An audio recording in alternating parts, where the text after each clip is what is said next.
Puji Tuhan, mari kita tunduk kepala kita berdoa. Bapa kami yang ada dalam surga, yang kami kenal dalam nama Tuhan Yesus.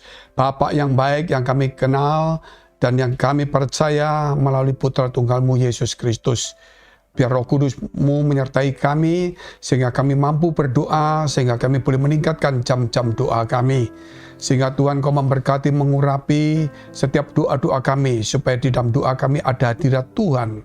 Biar kuasa Tuhan bekerja di dalam doa kami, supaya apa yang tidak mungkin kami kerjakan, apa yang tidak mampu kami lakukan, melalui doa ini Tuhan Engkau turut bekerja dalam kehidupan kami.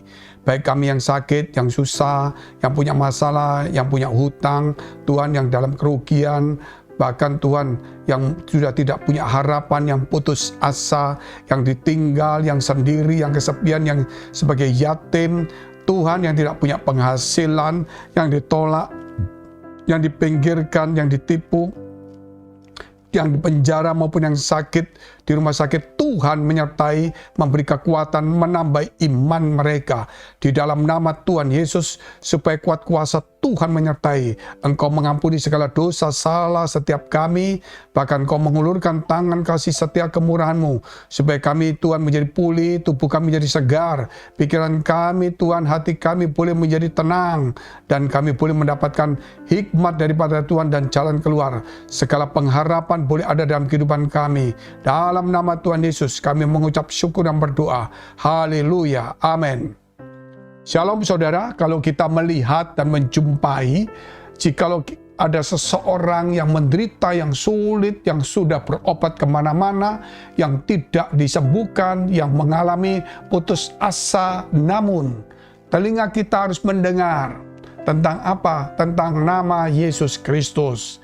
Ketika telinga kita mendengar tentang nama itu, nama yang ajaib, nama yang penuh kuasa, nama yang menyelamatkan, maka timbullah iman. Dari situlah kemudian kita mulai berdoa dan kita bisa menjamah melalui doa kami, yaitu hadirat Tuhan. Bisa menjamah melalui doa kita dan melalui iman kita, sehingga kita boleh mendapatkan berkat dari Tuhan. Sebagaimana kisah yang ada dalam kitab Matius pasal 9, ayat 18 sampai dengan 22. Kita baca dulu.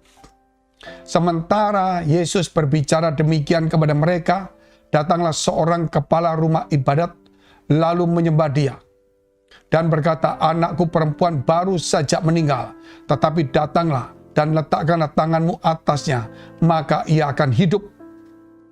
Lalu Yesus pun bangunlah dan mengikuti orang itu bersama-sama dengan murid-muridnya. Pada waktu itu seorang perempuan yang sudah 12 tahun lamanya menderita pendarahan maju mendekati Yesus dari belakang dan menjamah jubahnya. Karena katanya dalam hatinya, "Asal ku jamah saja jubahnya, aku akan sembuh." Tetapi Yesus berpaling dan memandang dia serta berkata, "Teguhkanlah hatimu. Hai anakku, imanmu telah menyelamatkan engkau." Maka sejak saat itu sembuhlah perempuan itu. Jadi di sini kita melihat, saudara yang dikasihi Tuhan, firman Tuhan ya dan amin. Selama waktu Yesus ada di bumi, ada begitu banyak orang yang disembuhkan, dilepaskan dari ikatan, dari dosa, bahkan dari setan-setan. Bahkan orang mati pun dibangkitkan, dan mujizat air menjadi anggur. Dan bagaimana kita melihat Yesus berjalan di atas air, dan begitu banyak sampai dia mati pun dia bangkit, memberikan pengharapan kepada para murid-muridnya yang saat itu merasa sudah putus asa karena dia anggap Yesus telah mati. Namun kemudian kebangkitan iman mereka ketika melihat Yesus itu bangkit. Biar pada hari ini juga iman kita bangkit karena kita tahu bahwa Yesus sudah bangkit. Seorang perempuan 12 tahun pendarahan sudah menghabiskan biaya kemana-mana. Dia juga tidak sembuh.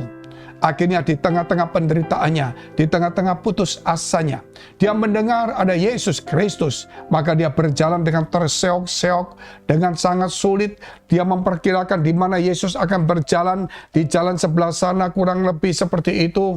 Maka dia tunggu dan dia kemudian waktu Yesus mulai jalan mendekati dia dan kemudian dia berjalan juga. Dan saat itu kemudian dengan susah payah dia menjamah, bukan tubuhnya cuma jumbai, jubahnya. Jubah maksudnya jubah di zaman dulu sebagai seorang imam atau juga seorang rohaniawan, dia memakai jubah yang ada seperti kuncir-kuncirnya itu. Nah, itu disebut jumbai. Ketika dia pegang, Yesus berkata, siapa yang memegang jubahku? Orang bingung, begitu banyak orang yang memegang. Namun Yesus berkata, ada seorang yang memegang.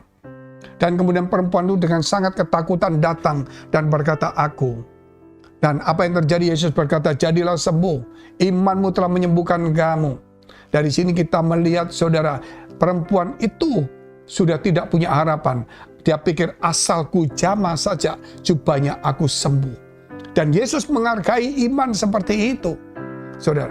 Jadi disinilah kita perlu membangkitkan iman dalam diri kita. Ketika kita sakit, ketika kita punya masalah, kita punya tantangan pergumulan, jangan undur dari gereja. Jangan undur berdoa. Justru kita harus semakin meningkatkan jam-jam doa kita. Justru kita harus semakin membaca firman Tuhan. Jangan sampai saudara kecewa karena teman orang lain yang di gereja, sehingga saudara mulai mundur. Kita yang akan rugi sendiri. Iblis bisa memakai segala cara. Jikalau hari ini kita dalam kondisi seperti perempuan 12 tahun pendarahan, atau mungkin anak daripada kepala rumah ibadat yang sudah mati, dia akan hidup kembali. Perempuan itu sembuh dan Tuhan berkata, imanmu telah menyembuhkan engkau. Saya kembali lagi, saudara, melalui ini renungan-renungan kita saat teduh, baik di doa-doa seperti ini, kita harus kembali, doa kita harus dengan iman. Kalau kita mau makan, kita berdoa harus dengan iman. Kalau kita ke gereja, kalau kita melayani harus dengan iman. Karena tanpa iman, tidak ada satupun yang berkenan kepada Tuhan. Saudara, iman kita perlu kita pertebal. Saya punya satu pengalaman, yaitu mertua saya seorang hamba Tuhan yang sakit kanker. Itu pada tahun 99. Dan kemudian saya bawa ke Singapura karena di Indonesia tidak punya harapan. Dan kemudian saya bawa di Singapura. Singapura juga berkata, tidak boleh banyak berharap. Dokter dunia berkata, jangan banyak berharap. Ya, pokoknya kita usahakan sembuh. Karena dokter tidak berani ngomong jamin sembuh. Sehingga dokter berkata, jangan banyak berharap. Tapi tetaplah semangat. Apa yang terjadi? Kami bukan berharap kepada manusia. Karena manusia sudah tidak mempunyai kemampuan. Manusia terbatas. Kami berharap kepada Tuhan. Sehingga saya katakan, dokter, silakan dokter lakukan bagian dokter. Kami hamba Tuhan, kita lakukan bagian kita, yaitu berdoa. Memohon kemurahan Tuhan. Secara ajaib, kemudian apa yang dikerjakan oleh dokter. Secara singkat, kapan-kapan kita akan sambung lagi. Mertua saya dalam waktu 3-4 bulan, kanker payudara yang sudah menyebar tahun 99 itu bisa sembuh. Pada saat itu saya di rumah sakit General Hospital Singapura. Semua dokter tidak mampu, tetapi Tuhan bisa menyembuhkannya. Itulah yang pertama kali penyakit kanker payudara tahun 99 itu sembuh di Singapura. Sehingga mertua saya didatangi banyak dokter-dokter yang muda maupun dokter-dokter yang praktek karena dia mau melihat tentang mujizat keajaiban ini. Akhirnya dilihat nama pasien, dilihat file-filenya semua, dilihat foto-fotonya, dilihat data-data semua. Dia melihat sungguh-sungguh ajaib Tuhan kita. Dan mertua saya disembuhkan. Biar hari ini melalui renungan, melalui kesaksian, saudara, jamalah Tuhan dengan imanmu. Datangilah Tuhan dengan imanmu.